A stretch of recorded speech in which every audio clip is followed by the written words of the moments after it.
say to some critics who say that the rise of support for an independent Catalonia is only adding to this political uncertainty and that it's stopping Spain from achieving economic success? I would say that that's not true. Spain is doing better from the economic point of view. In fact, the economic recovery is right here. We have suffered 6-7 years of a very strong and deep crisis, but now we are clearly overcoming this difficult, even harsh situation. And Catalonia can help in this sense, not only can help Spain, but all the countries of Southern Europe.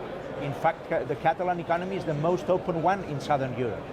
So we can do a good job in this sense. But if Catalonia were to separate from Spain, wouldn't you be taking that GDP and that growth away from the country?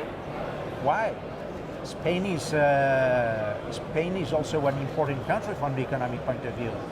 Catalonia makes up 19% of the Spanish economy, but that means that you have 80% on the other side.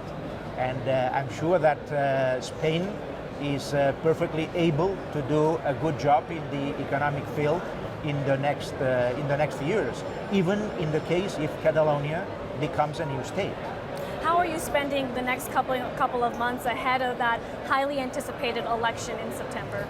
Well, as you know, we tried to negotiate with the central Spanish government an agreement to hold a referendum on independence in Catalonia.